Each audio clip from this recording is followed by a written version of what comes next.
If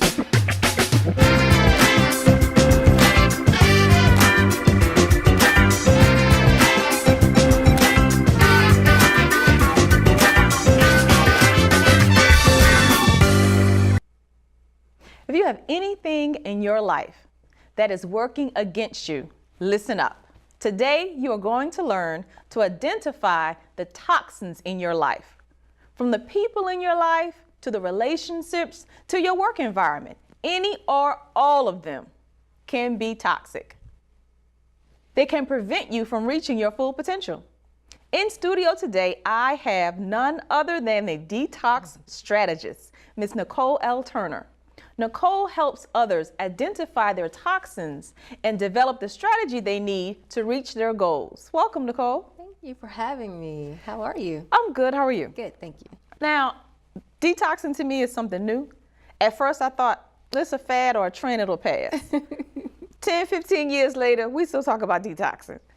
Okay, first, how did you get involved in detoxing? So what I found was that patterns were repeating themselves in my life. Okay. Like no matter what job I had, no matter what I was doing with my friends and family, people were always coming to me, and I started to see certain themes across the board.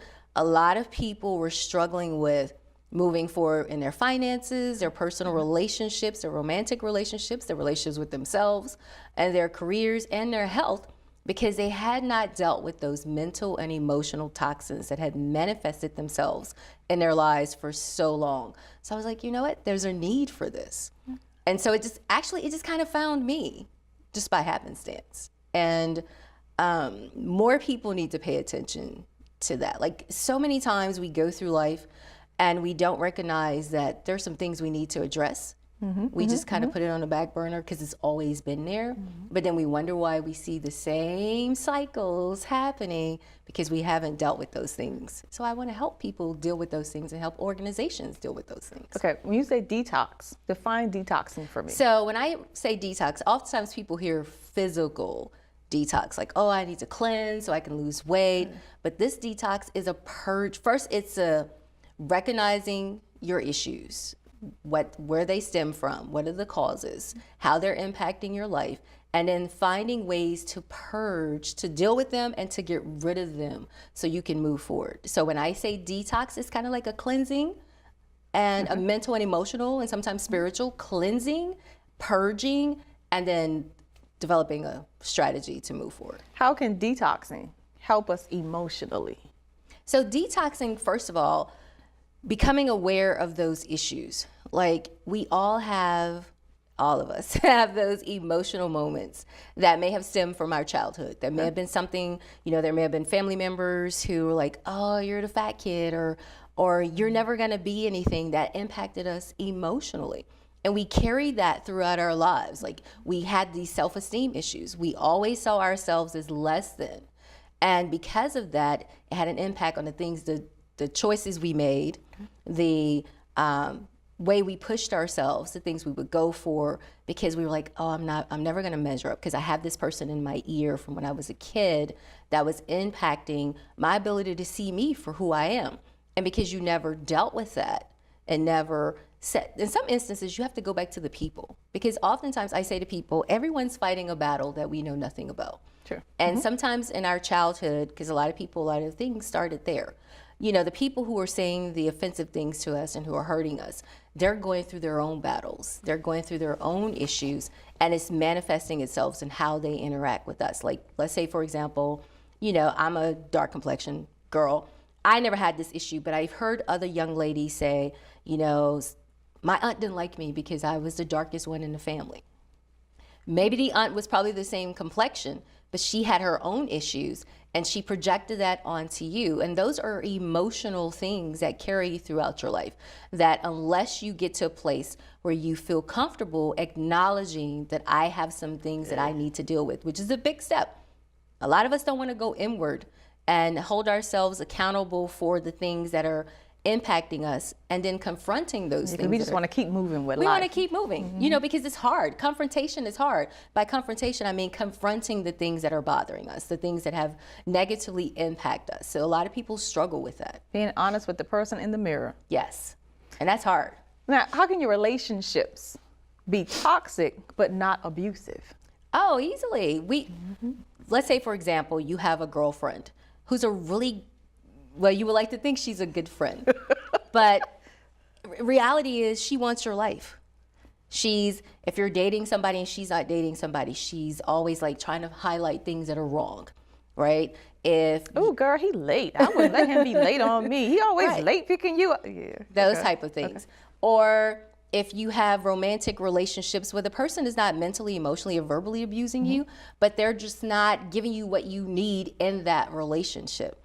Like you may tell them, I need for you to be more attentive, or I need for you to pay attention when I'm talking to you. And sometimes, they may be distracted doing other things. And the more they make you feel emotionally abandoned and disregarded, it's not a form of abuse per se, but it is toxic. And if you're in relationships, like some people are in romantic relationships where it's always a competition. The small things. Yes. That hook onto your emotions and stay there, resonate day after day after. Even if they don't resonate within you, that same so-called friend is there and they're saying those things to you over and over and over. So it's not abusive as in a direct insult or a hit. It's a hit on your emotions. Yes. What happens when it's family? Oh my gosh. It's even harder when it's family. And some people, especially if it's a parent or a sibling, it's harder to address because you're like, you are my family. You're like the closest people to me. But sometimes they're worse for you than strangers are, because they feel like because I am family, I can treat you this way. And they can be very, very toxic. And then there's a code within family that you're just supposed to deal with it because family doesn't turn on each other or tell on each other. So if someone was to say, the person that is most toxic to me is a sibling, can I cut that sibling off? Well, you can put some distance between you and that. You can set boundaries. Just because they're your sibling doesn't mean you have to be accepting of the behavior. You can first speak to the person and make him or her aware of how they're making you feel. And if they don't do anything to make changes, then you have to set the boundaries. You have to say, I'm not going to accept this. I'm not going to spend as much time with them. If I'm talking to them and I feel the conversation is going a certain way, I'm going to cut the conversation off. So it's on you. If they're not going to change, you have to be the one to change. Take the accountability for yourself. Yep. And create that safe space. Now let's talk about the toxic work environment. Because we are connected to our work environments because they provide, it's the source for our food, clothing, and shelter. Yes. Nobody wants to be without food, clothing, and shelter. No. But tell me first, let's do first, what are some of the things that would make an environment toxic? So let's say, for example, you have a coworker. The time you walk in the door, that person's always complaining or gossiping about what other coworkers are doing, or complaining about the boss, complaining about the work. That's draining and it's very toxic. Or it could be a situation where you have people, you're doing all the work and other people are getting all the accolades and getting all the promotions, and your boss only finds things that are wrong with your work and not other people's work. Or if you have a boss who's micromanaging or someone who's very condescending, those are examples of toxic work environments. And we all have experienced them at some point in time. How would you tell a person to handle a toxic work? Let's do the work environment first. So if it's a toxic coworker, I tell people the good thing to do is, if you know somebody that's their behavior, to always be creating an environment that makes you feel very uncomfortable. Limit that time with that coworker. Try to shift the conversation to something more positive if they're always complaining. If it's your supervisor, go to him or her and have a conversation, because sometimes people aren't even aware of their behavior. And then if it doesn't change and it's really having a negative impact on you, go to your supervisor. But sometimes you have to step away. Like I tell people, we all get breaks on work, on our jobs. And if you have to go for a 10-minute walk, and we all have our phones and our headsets and listen to a TED Talk or listening to raindrops, music or something to relax you. And a lot of work environments now, they have gyms on site. If you go to a yoga class or go, work out at lunchtime or something to kind of ease your tension and your stress. But the more you engage in those type of environments, the more it's going to impact you, because you can't peel off the layers and leave yourself at work when you leave work. So you take some of that home and it impacts your personal life. It impacts your relationship with your kids if you have kids, your spouse, and your ability to just rest. And that becomes stressful. And we all know stress plays a big role in our health. So you have to find a way to have your releasing moments. And I often tell people how you start your day has a big impact on how your day is going. So if you're like me, snooze is my best friend. So if you're rushing in the mornings, you already started your day in the wrong way because everything's going to be off because you were very hurriedly. You were like, oh, I don't have time to get my coffee. I don't have time to get my bagels. I'm rushing. And then you come into work and somebody's talking to you and you're already like, oh, and traffic was backed up. And so that has a tremendous impact on how your day is going, even before the toxic coworker or toxic boss has had an opportunity to talk to you. Okay, so those are the environments. You can have toxic friends, we have toxic relationships, we can have toxic work environments. Now, how do we, because a lot of the times when you're the person that's inside the tornado, you can't see all of the different things that are rolling around or flying around above your head. How can we say, identify that one of those entities in our life is toxic to even know that we need to get to a strategist to help us come up with a strategy to work through it? Well, it's a feeling for you. And I think all of us, whether it's work environment or relationships, something just doesn't feel right. It stresses you. It impacts how you sleep, it impacts your ability to think clearly. There are always signs of toxicity. It's not like you're just going through life and everything is perfect. And so you don't know. But if you're miserable, and especially in your personal relationships, if all you're doing is feeling unhappy and feeling miserable, that's a sign that something's off there. In your work environment, if you're always like, oh, I got to get out of this job and I really hate this job. But for some people, they like the work. It's not the work that's driving them crazy, it's the environment of the boss. And so if you feel like I can't do this, I'm never gonna get forward in my job, that's a sign that something's off. So even if the tornado is going on, you feel that. What if I told you that you could stop the negative tape from playing inside your head? What if, with 7 simple steps, you could leave the pain of the past behind and live every day as your true, authentic self? It is possible, and you can do it. The ebook, 7 Simple Steps to Beat Emotional Baggage, How to Become Whole, Healed, Healthy, and Happy, shares how to resolve emotional baggage and feel free to live true to your own personality, spirit, and character. Transform negative thinking into positive thinking and become equipped to boldly face your past and resolve emotional pain.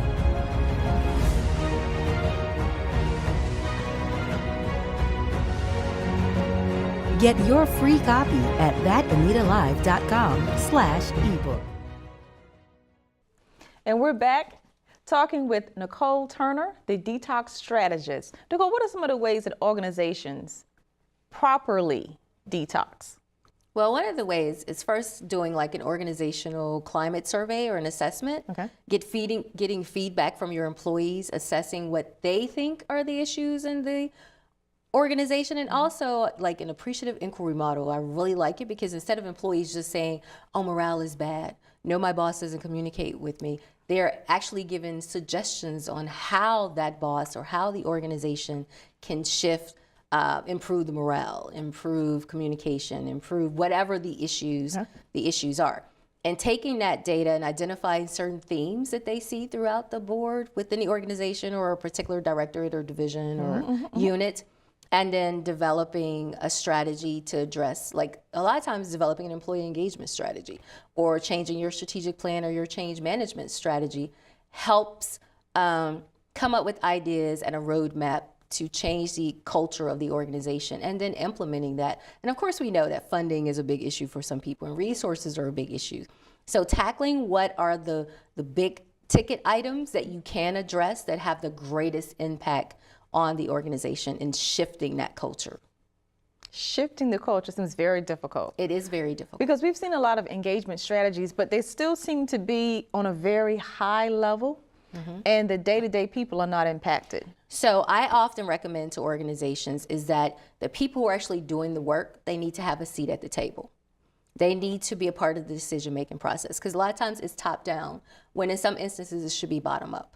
Because managers are really good at managing up to their bosses. So a lot of times that boss who sits here has no idea what's going on here, because that middle person has filtered what's really going on. So the best way to do it is at least have some employees at all levels, junior, journeyman, mid-level employees, also a part of the decision-making, the strategy development process, because they can better tell you whether or not something is going to work, because they are the ones doing the work.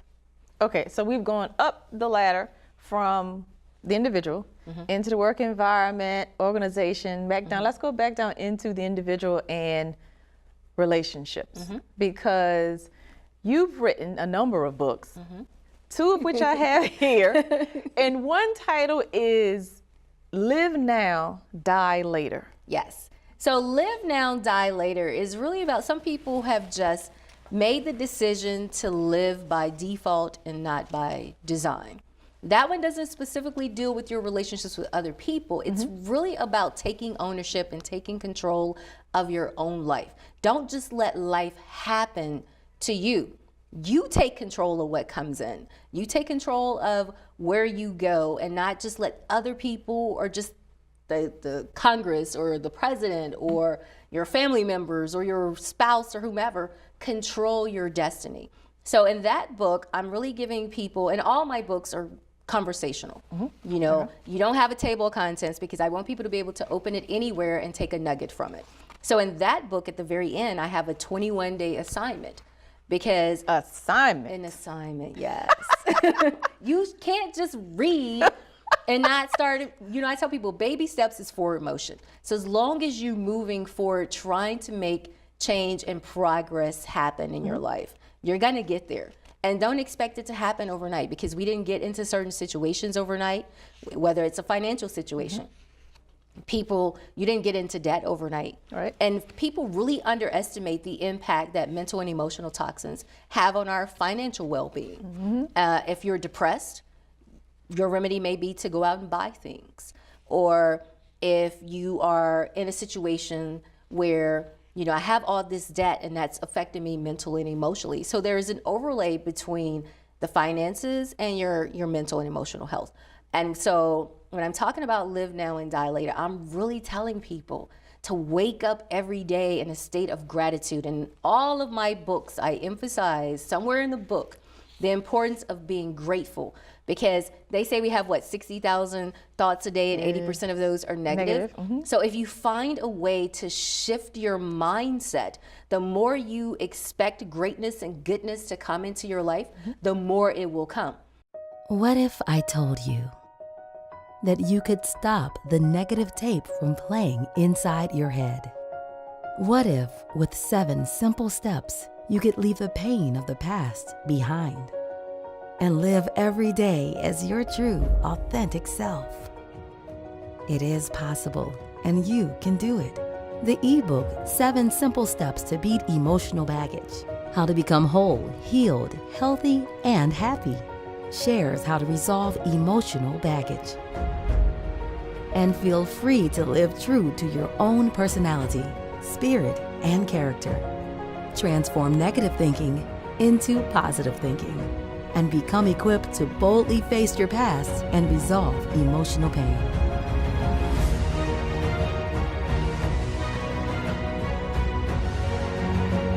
Get your free copy at thatanitalive.com/ebook. You tell people a lot of times, stop feeding your history. Yes. What does that mean? Because you're giving so much fuel to what happened in the past. And guess what? It's preventing you from moving forward. Oh, well, you know, I dated this guy and he just treated me this kind of way. Okay, well, that was 10 guys ago. And you're still holding on to what Tommy did to you, where you've allowed what Tommy did to you to totally destroy the wonderfulness that you have in Michael, who's right in front of you, because you're making somebody else pay for what the other person did. You know, I remember I was telling this guy, there's no room on this plane for my luggage because of all of your baggage. Woo!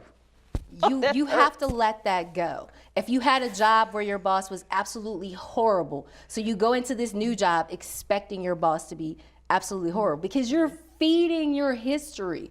You're not giving yourself the opportunity to experience something new because you're so focused on the past. And that's behind you.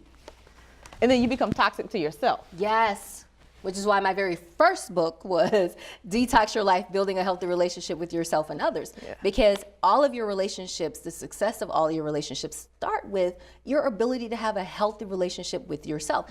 And it's what you feed, the poison you feed to yourself that can be more toxic than what anybody else can give you. Woo! Stop feeding your history. Make yourself important. Yes. Now, in this book, the previous one was Live Now, Die Later. Yes. And this one, as you said, is Detox Your Relationship. Know when to stay and when to let go.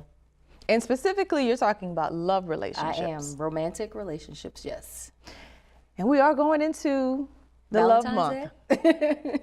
And everybody, it is said, everybody either wants to be in a relationship. I mean, I don't know when it became popular, but it was called cuffing season. Because it's cold outside. I don't remember. Yeah. I mean, I remember people saying that relationships increase in the winter, but I think the whole cuffing word is new. Yeah, I think cuffing probably became popular maybe 3 or 4 years ago. Yeah, because you want to cuddle up and cuff with somebody because it's cold outside. I don't know who started it. Why? But you know, with social media, once people start using it, it becomes popular. So. Right. Well, why does everybody want to be in a relationship?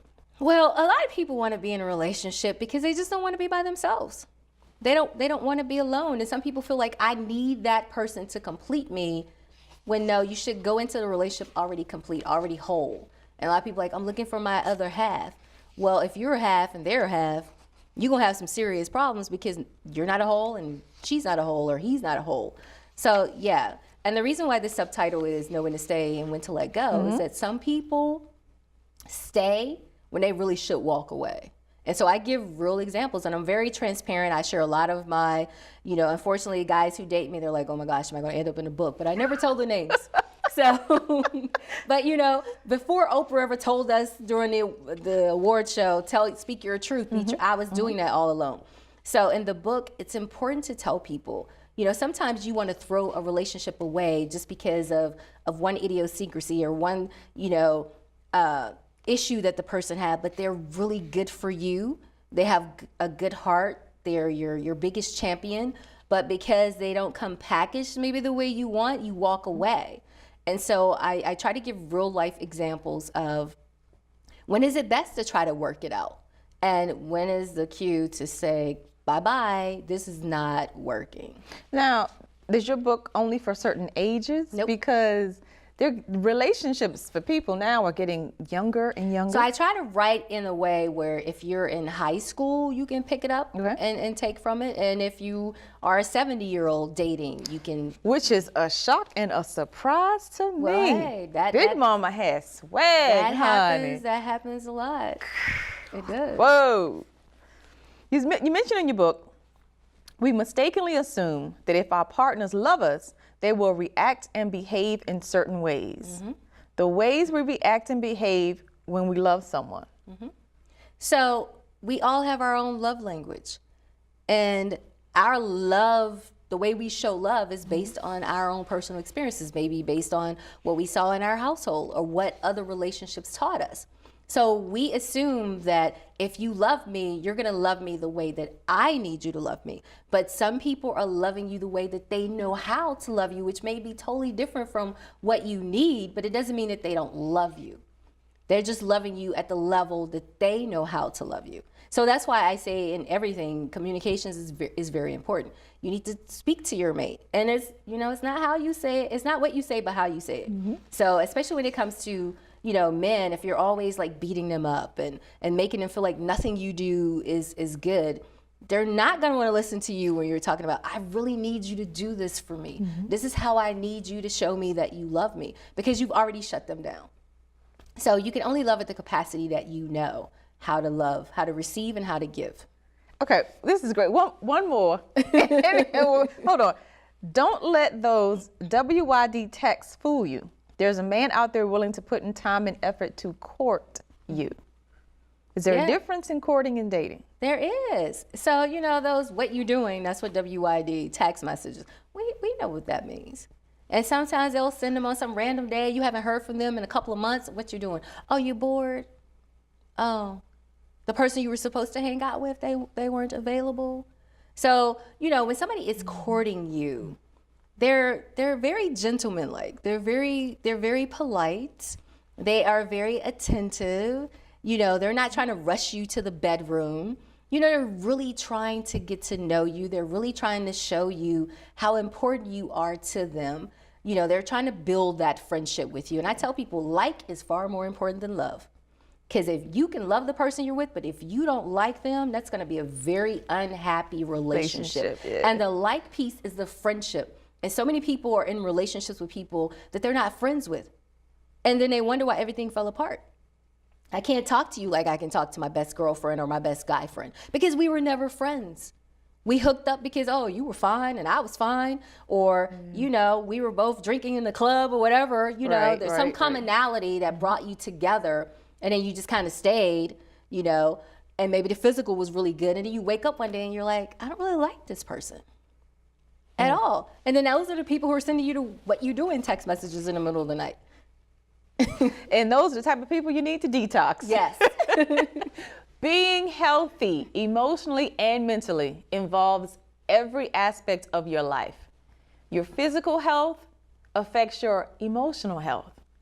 Your emotional health affects your mental health. Practice self-help and make the commitment to take time out to care for your needs.